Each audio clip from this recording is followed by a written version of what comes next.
Hello, ഞാൻ Ranji master. ഇന്ന് നിങ്ങൾക്ക് ഞാനൊരു ഉപകരണം കാണിച്ചു തരാൻ പോവുകയാണ്. സാധാരണ ഞാൻ ട്രിക്ക് കാര്യങ്ങളാണ് വീഡിയോയിൽ കൂടി കാണിച്ചു തരുന്നത്. ഇന്ന് നമുക്ക് വളരെ അത്യാവശ്യമായിട്ടുള്ള, ഈ കാലഘട്ടത്തിൽ വളരെ അത്യാവശ്യമായിട്ടുള്ള ഒരു ഡിവൈസാണ് നിങ്ങളെ പരിചയപ്പെടുത്തി തരാൻ പോകുന്നത്. ഈ സാധനത്തിൻ്റെ പേര് പൾസ് ഓക്സിമീറ്റർ എന്നാണ്. Pulse oximeter.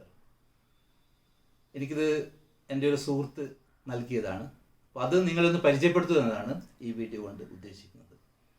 പ്രത്യേകിച്ച് ഈ കാലഘട്ടത്തിൽ ഇത് വളരെ അത്യാവശ്യമായിട്ടുള്ളൊരു സാധനമാണ്. നമ്മൾ ഓരോ വീട്ടിലും ഇനി ഇത് ആവശ്യമായിട്ട് വരികയാണ്. Pulse oximeter. ഇതിൻ്റെ ഉപയോഗം എന്താണെന്ന് വെച്ചാൽ, ഈ കൊറോണ കാലഘട്ടത്തിലൊക്കെ നമുക്ക് ശ്വാസം കിട്ടാത്തൊരവസ്ഥ വരുന്നുണ്ട്. ഓക്സിജൻ്റെ കുറവ് കൊണ്ട് ശ്വാസം മുട്ടിയിട്ട് പലരും ബുദ്ധിമുട്ടുന്നുണ്ട്. അപ്പോൾ ഇങ്ങനെയുള്ള ഒരു അവസരത്തിൽ മുൻകൂട്ടിയിട്ട് നമുക്ക് നമ്മുടെ ശരീരത്തിൽ, രക്തത്തിൽ ഓക്സിജൻ്റെ അളവ് കണ്ടുപിടിക്കാനുള്ള ഒരു ഉപകരണമാണ് ഈ പൾസ് ഓക്സിമീറ്റർ. ഇത് നമുക്ക് ആമസോണിലൊക്കെ ഓൺലൈനായിട്ട് വരുത്താൻ സാധിക്കും. ഏകദേശം ഇതിൻ്റെ റേഞ്ച് പറയുന്നത് 1500, 2500, 3000 വരെ പോകുന്നുണ്ട്. വാങ്ങിക്കുമ്പോൾ കുറച്ച് നല്ല സാധനം തന്നെ വാങ്ങിക്കണം. എന്നെങ്കിൽ മാത്രമേ നമുക്കത് ഇതിലുള്ള കിട്ടുന്ന ഇതിൻ്റെ പേഴ്സൻറ്റേജ് ഒക്കെ വളരെ കൃത്യമായിട്ട് കിട്ടും. ഇതെങ്ങനെയാണ് നമ്മളിത് ഉപയോഗിക്കേണ്ടതെന്ന് ഞാൻ നിങ്ങൾക്ക് വ്യക്തമായിട്ട് കാണിച്ചു തരാം. അപ്പോൾ ഇതാണ് പൾസ് ഓക്സിമീറ്റർ. ഞാൻ ഇതിലുള്ള സാധനം കാണിച്ചു തരാം. നമുക്ക് ഒരു ചെറിയ ബോക്സിലാണ് വരുന്നത്. ഇതിൻ്റെ അകത്ത് ചെറിയൊരു ഡിവൈസാണ്.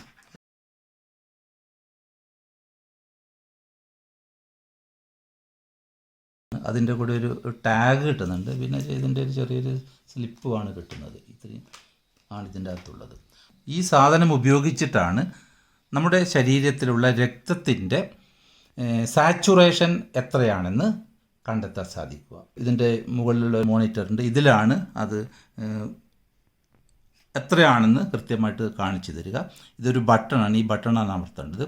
ഇത് ഒരു ക്ലിപ്പ് പോലെ, ഇത് നമ്മൾ ഒരു ഭാഗം, ഇത് ഇങ്ങനെയാണ് നമ്മളിത് തുറക്കുന്നത്. അപ്പോൾ ഇവിടെ വെച്ചിട്ട് ഇവിടെയാണ് നമ്മുടെ വിരൽ വെക്കേണ്ടത്, ഈ സ്ഥലത്ത്. അതുപോലെ തന്നെ ഇത് ബാറ്ററിയിലാണ് വർക്ക് ചെയ്യുന്നത്. അതായത് നമുക്കിവിടെ തുറന്നാൽ ഇവിടെ ബാറ്ററി ഇടേണ്ട സ്ഥലമാണ്. വളരെ ചെറിയ ബാറ്ററിയാണ് ഇതിന് ഉപയോഗിക്കുന്നത്, വളരെ ഏറ്റവും ചെറിയ ബാറ്ററി.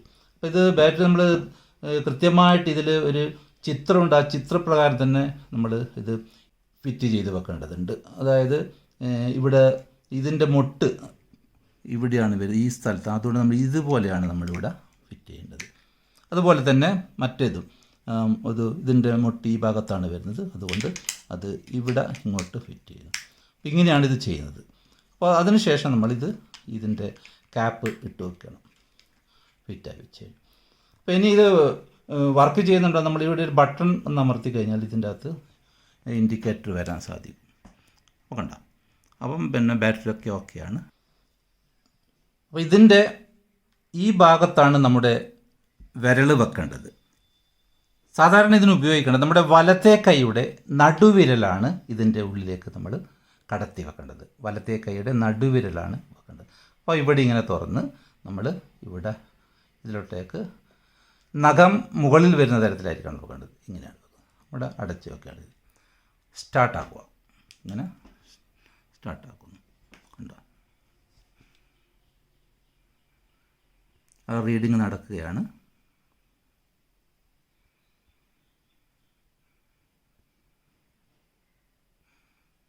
അപ്പോൾ ഇതിൽ മുകളിൽ കാണുന്നതാണ് SpO2. ഇവിടെ കാണുന്നത് നമ്മുടെ പൾസ് റേറ്റ് ആണ് കാണിക്കുന്നത്. SpO2 എന്ന് പറയുന്നത് നമ്മുടെ ബ്ലഡിലുള്ള ഓക്സിജൻ്റെ അളവ് എത്രയാണെന്ന് കാണിക്കുന്നതാണ് ഇവിടെ കാണിക്കുന്നത്. അതായത് ഇപ്പം എൻ്റെ ഇതിൽ ഇവിടെ 98% ഉണ്ട് എന്നാണ് കാണിക്കുന്നത്. എൻ്റെ ബ്ലഡിലുള്ള ഓക്സിജൻ്റെ അളവ് 98%. ഒരാൾക്ക് സാധാരണ എത്ര ശതമാനം ഓക്സിജൻ ആവശ്യമാണ് എന്നുള്ളതിനൊരു കണക്ക് നിങ്ങൾക്ക് പറഞ്ഞു തരാം. സാധാരണ ഒരു ആളുടെ ഓക്സിജൻ്റെ സാച്ചുറേഷൻ എന്ന് പറയുന്നത് 94 മുതൽ 99 വരെയാണ്. 94 മുതൽ 99 വരെ. എൻ്റെ ഓക്സിജൻ സാച്ചുറേഷൻ എന്ന് പറയുന്നത് 98 ആണ്. അത് ചിലപ്പോൾ 1-2 അങ്ങോട്ടും മാറും എന്നല്ല, അതിൽ വേറെ മാറ്റം ഉണ്ടാകും. ഈ 94-ൽ താഴോട്ട് പോയാൽ എന്തോ ഒരു പ്രോബ്ലം ഉണ്ടാവുന്നതായിട്ട് നമുക്ക് മനസ്സിലാക്കാൻ സാധിക്കും. അതായത് ചെറിയ ശ്വാസം മുട്ടൽ അതുപോലുള്ള മറ്റ് അസുഖങ്ങൾ ഉള്ളവർക്ക് ഈ 94 നിന്ന് താഴോട്ട് വരും. 90 ഒക്കെ ആയിക്കഴിഞ്ഞാൽ എന്ത് തന്നെ ആയാലും നമ്മൾ ഹോസ്പിറ്റലുമായി ബന്ധപ്പെടണം. 92 ആയാൽ തന്നെ ഡോക്ടറുമായിട്ട് ബന്ധപ്പെട്ടുകൊണ്ട് എന്തുകൊണ്ടാണ് അത് സംഭവിച്ചതെന്ന് നമുക്ക് അത് മനസ്സിലാക്കണം, അല്ലെങ്കിൽ ബുദ്ധിമുട്ടിപ്പോകും. 94-ൽ താഴോട്ട് പോവുകയാണെങ്കിൽ ഇവിടെ നേരെ നമ്മൾ ഡോക്ടറുമായിട്ട് ബന്ധപ്പെട്ടുകൊണ്ട് അതിന് വേണ്ടുന്ന പ്രതിവിധി കണ്ടെത്തി മതിയാവും. പല കാരണത്താൽ അത് കുറയും. ശ്വാസം മുട്ടൽ അതുപോലെ അങ്ങനെയുള്ള അസുഖങ്ങൾ വരുമ്പോഴൊക്കെ ഇത് കുറഞ്ഞു വരാൻ സാധിക്കും. പ്രത്യേകിച്ച് ഇപ്പോഴത്തെ ഈ കൊറോണ കാലഘട്ടത്തിൽ ഉള്ളൊരു പ്രധാനപ്പെട്ട ഒരു പ്രശ്നമാണ് നമ്മുടെ ശ്വാസകോശത്തിൽ അണുബാധ ഉണ്ടാകുമ്പോൾ ഓക്സിജൻ കൃത്യമായിട്ട് രക്തത്തിലേക്ക് അലിഞ്ഞു ചേരാൻ പ്രയാസം ഉണ്ടാക്കുന്നുണ്ട്. അപ്പോൾ നമ്മുടെ രക്തത്തിൽ ഓക്സിജൻ സ്വീകരിക്കുന്നത് ഹിമോഗ്ലോബിനാണ്. ഈ ഹിമോഗ്ലോബിനാണ് ശ്വാസകോശത്തിൽ നിന്ന് ഓക്സിജൻ സ്വീകരിച്ച് എല്ലാ ഭാഗത്തേക്കും എത്തിക്കുന്നത്. അപ്പോൾ ഈ കൊറോണ ഒക്കെ ബാധിച്ചു കഴിഞ്ഞാൽ ശ്വാസകോശത്തിനാണ് അപകടമുണ്ടാകുന്നത്. അപ്പം കൃത്യമായിട്ട് അവിടുന്ന് ലങ്സിൽ നിന്ന് നമുക്ക് ഓക്സിജനെ പുറത്തേക്ക് എടുക്കാൻ സാധിക്കുന്നില്ല, ഹിമോഗ്ലോബിൻ അത് സ്വീകരിക്കാൻ സാധിക്കില്ല. അപ്പോഴാണ് രക്തത്തിൽ ഓക്സിജൻ്റെ അളവ് കുറഞ്ഞു പോകുന്നത്. അപ്പോൾ അതാണ് ഞാൻ നേരത്തെ പറഞ്ഞത്, 94-ൽ താഴെയാകുമ്പോൾ പ്രശ്നങ്ങൾ ഉണ്ടാകും. അപ്പം അതുകൊണ്ടാണ് ഈ കൊറോണ ബാധിച്ച ചിലവർക്കൊക്കെ ശ്വാസം മുട്ടലൊക്കെ ഓക്സിജൻ കിട്ടാതെ ബുദ്ധിമുട്ടുകയും ഹോസ്പിറ്റലിലേക്ക് പോകേണ്ടി വരികയും ഒക്കെ ചെയ്യുന്നത്. അപ്പോൾ അതിനൊരു മുൻകൂട്ടി നമുക്ക് വീടുകളിൽ ഇതുപോലുള്ള ഒരു ഡിവൈസ് ഉണ്ടായിക്കഴിഞ്ഞാൽ നമുക്ക് നമ്മുടെ ശരീരത്തിൽ എന്തെങ്കിലും ശ്വാസതടസ്സമോ അങ്ങനെ പ്രശ്നങ്ങൾ വരികയാണെങ്കിൽ മുൻകൂട്ടിയിട്ട് നമുക്ക് കണ്ടെത്താൻ സാധിക്കുമെന്നതാണ് ഈ ഡിവൈസ് കൊണ്ടുള്ള ഒരു പ്രധാനപ്പെട്ട നേട്ടം.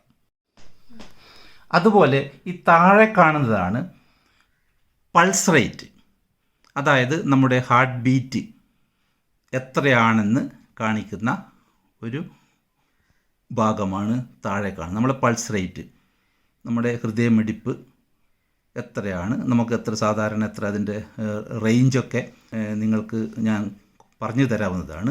ഇതിലിപ്പം 102, 103-ലാണുള്ളത്. അത് ഒരു ഫിക്സഡ് ആയിട്ട്. അപ്പോൾ അതിൻ്റെ ഗ്രാഫ് നിങ്ങൾ കാണാൻ സാധിക്കുന്നതാണ്, അതിൽ വരുന്ന വ്യത്യാസങ്ങൾ കാണാൻ സാധിക്കുന്നുണ്ട്. അപ്പം പൾസ് റേറ്റ് ഈ താഴെ കാണിക്കുന്നതാണ്. അതുപോലെ തന്നെ ഓക്സിജൻ സാച്ചുറേഷനാണ് ഇവിടെ കാണിക്കുന്നത്, വലുതായിട്ട് കാണിക്കുന്നത്. ഇത് മാറിയൊരു സ്റ്റേബിളായിട്ട് നിൽക്കും. നമുക്കൊരു മിനിറ്റൊക്കെ കഴിയുമ്പോൾ അത് സ്റ്റേബിളായിട്ട് നിൽക്കും. ഇപ്പം 98, 100-ലാണ് ഇപ്പോൾ എൻ്റെ ഉള്ളത്. ഇതുപോലുള്ള ഈ ഒരു ഉപകരണത്തിൽ കൂടി നമുക്ക് 2 കാര്യങ്ങളാണ് മനസ്സിലാക്കാൻ സാധിക്കുക. അപ്പോൾ ഇനി ഇതിൽ നിന്ന് നമ്മൾ ഇങ്ങോട്ടേക്ക് വിരലെടുത്ത് കഴിഞ്ഞാൽ ഇത് അല്പസമയത്തിന് ഓട്ടോമാറ്റിക്കായിട്ട് ഇത് ഓഫാകുന്നതായിരിക്കും.